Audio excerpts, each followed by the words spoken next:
Welcome back, trainers. So today I want to talk about this upcoming week. This is a new segment we're going to be doing once a week. It should be coming out on Sundays. But what we're going to be talking about today is basically everything that's going on during the week, and is it going to be good or not? Are the events going to really be worthwhile? So I'm going to have a full breakdown for you guys. These should be typically about 5 minutes or less.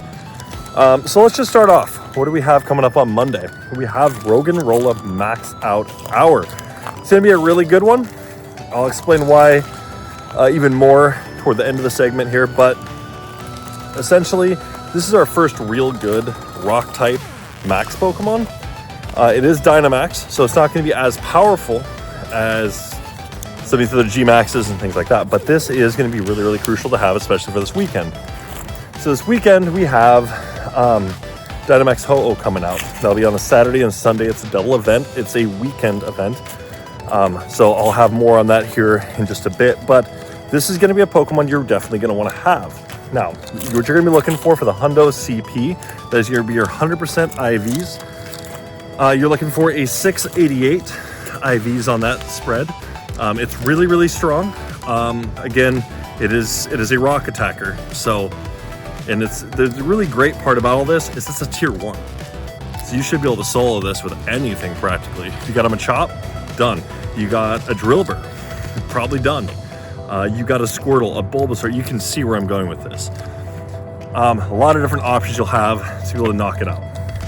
Fairly simple, but make sure you guys get one, get it evolved into a Gigalith by this weekend, because again, it's going to be a very, very crucial Pokemon to have. And then, of course, on Tuesday, we have two things coming out. We have a big event coming out with a new Pokemon being introduced, which is Glimmet and Glimmora, who will be able to evolve it. That's a rock and poison type from Paldea. Right now, it's just basically going to be a Pokedex entry, so I wouldn't get too hung up on it if you don't get a good one right now. If you can get one, I don't know what they're going to do with it, but I do suspect later we're going to see some love for it, especially with like introduction of new moves, terrestrialization, things like this. We'll probably end up getting a bunch of new stuff for it that'll really make it worthwhile. But that is the start of the event. But this is going to be, what's so good about it is we are getting two bonuses. We're getting 3 times XP from completing routes. It's kind of a big whoop kind of thing, but again, not bad. So we'll add extra XP for those that need it, or that are building it. Then we also have half egg hatch distance. So again, not a bad one to have either. So this is a good week for those that are on that level where you have those tasks to go and hatch eggs. This is a good one for you guys. But there are other things. So in the 7-kilometer eggs, we do have Diglett, Larvitar, Bagon, Dino, and Yungoos. I know it's kind of a interesting one there, but we're getting Yungoos as well in 7-kilometer eggs. So it's kind of a big whoop. But Diglett and Yungoos are going to have an increased shiny odds. So you'll also be able to find them in the wild as well. But there is also paid time research, which you also get 2 times hatch candies. So again, for those that are looking for the Larvitar, Bagon, and Dino, you'll probably love this. Diglett and Yungoos, probably not so much, but it's extra candy. So not a bad event. But that night, on that Tuesday, we are getting Fungus Spotlight Hour. Now this is going to be a good one. Why? Because we have 2 times catch Stardust. So this is the breakdown. As a lot of people, we get a lot of questions about this. Why is this so important? Why are these catch Stardust days so important? We're only going to be getting, 200 Stardust? No, incorrect. Most of the time, they are going to give you Pokemon that are what are called Stardust Pokemon. At least that's what they're referred to as. Stardust Pokemon, what is it exactly? It is a Pokemon that gives you more Stardust than typical Pokemon. So for instance, non-weather boosted and all this, what is a Pokemon typically going to give you? 100 Stardust. There's other different tiers on this, but again, make sure to go and check those out when you guys get a chance. We do have them up in our Campfire. For those that are in the Campfire, you do have access to that. It is under our archives, so make sure to check that out. But in fact, I'll have it up on the screen right here for you guys to go and look at. Give you guys a second. There we go. I'll leave it up, but it is a Pokemon that is going to give you more. So for instance, Fungus gives you 500 Stardust per catch. So all you got to do is catch it, that's 500 Stardust. Well, now what's more is you're going to be able to, you're going to have double catch Stardust. So that's going to be 1,000 dust if you don't use a Star Piece. Now, if you do use a Star Piece, for those that don't know the order of things, Star Piece will activate before the 2 times, and then it'll be an addition. So, the Star Piece is going to give you an additional, it's a 1.5 times multiplier, 50% multiplier. So, it's going to give you 50% more. So, instead of 500, you're going to get 250. And then the 500 times 2, that's going to be 1,000. So, you add those two together, that's 1,250 per catch. And if you have Weather Boost, that's even more. So again, this does stack.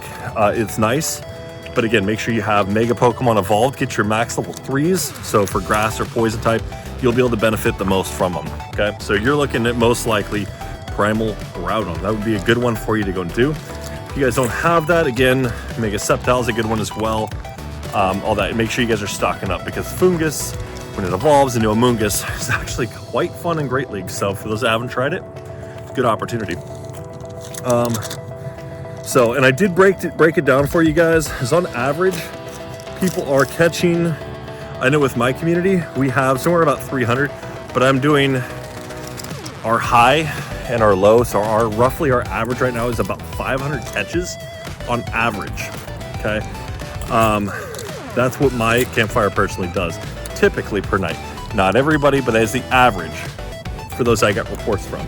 So if you do the 1,250, you multiply that by 500 catches within that hour, that is 625,000 Stardust. However, if you're able to reach that maximum of 1,000 catches in that hour, which is possible, nearly impossible, but it is technically possible, you can get 1,250,000 Stardust in a single hour. So again, very, very powerful night. Make sure to take advantage. After that, we have Tornadus Raid Hour. Believe me, I hear you. Everybody is like, pointless. Don't go, pointless. Okay, for those that need XP or are looking for XP, let me give you a breakdown. It's still a tier 5 raid. It's an easy tier 5 raid. On average, so normally you're gonna get 10,000 10,000 XP per win, okay? Well, if you lucky egg that, it goes up to 20,000. Now, if you look at the actual average of an actual real good raid hour raid group, they're doing about anywhere between 6 and 10 raids, okay? Now, my group during the summer, we hit 14 on average. Anywhere between 14 and about 16. So, we're not your standard raid group, but the average is between 6 and 10 for a good raid group. So you're looking at anywhere between 120,000 and 200,000 XP just for completing a raid hour. Easy. Plus all the other items you're getting. Think about the rare candies, the rare candy XLs, the charge TMs, the fast TMs. I mean, all these things, they're really beneficial. So again, we don't know if Tornadus is actually going to have a nice turnaround. So something we're waiting on. We do have the Shadow. Think about it that way. After that, we have to get into D-Max Ho-Oh. D-Max Ho-Oh, there's a lot to it. So that starts on January 31st at 6 a.m. and it goes until February 1st at 9 p.m. And that's going to be local time. So there's going to be a free timed research, which we get tomorrow morning on Monday. And that'll be starting at 6 a.m. And the bonus is, the ones you really want to pay attention to, it's going to boost your max particle collection limit to 1,600. And you're going to get 8 times more MP from power spots. And you're also going to have a quarter adventure distance for particles as well. So it's already going to be pretty nice. So make sure you guys are stocking up. If you guys haven't seen the strategy, I'll have a whole strategy breakdown eventually, but pay attention to the strategy a lot of ambassadors have been handing out. that a lot of people have figured it out at this point. You got to stock up a certain way, and then you basically have a ton the day of, and then you're able to get even. You can basically stock it up and get to another one. Basically, you get a ton of dust, or not dust, particles to work with. But keep in mind, there's also a paid time research, which you're going to get 6,400 max particles from and 25,000 XP. Of course, buy it from the web store. It's $4.99 in the web store, $4.99 in game. Either way, you guys know my rule. Buy it from the web store is way better. Even if you get Ultra Balls, still better than just getting the ticket. Your bonuses you're going to get from the ticket are going to be 2 times XP from max battles and increased candy and candy XL from 5-star max battles. Also, keep in mind, this is an event. It's DMAX Ho-Oh. This is going to be a strong fire attacker and flying attacker. Make sure to have this. You can also use it. I think it's also got access to Steel Wing, so keep that in mind. It could be a steel attacker as well. But you want to Mega Evolve a fire or flying type Pokemon just for more candies. And again, the higher the level of the Mega Evolution, the better off you're going to be. Keep in mind, this is a Pokemon that is weak to all 3 things, rock, water, and electric. And again, as I mentioned, DMAX Roggenrola, evolve into a Gigalith, power that puppy up, get it so it's all the way max on its max move. Make sure it's rock. You will be rocking quite literally on this thing. And make sure you guys get your shields.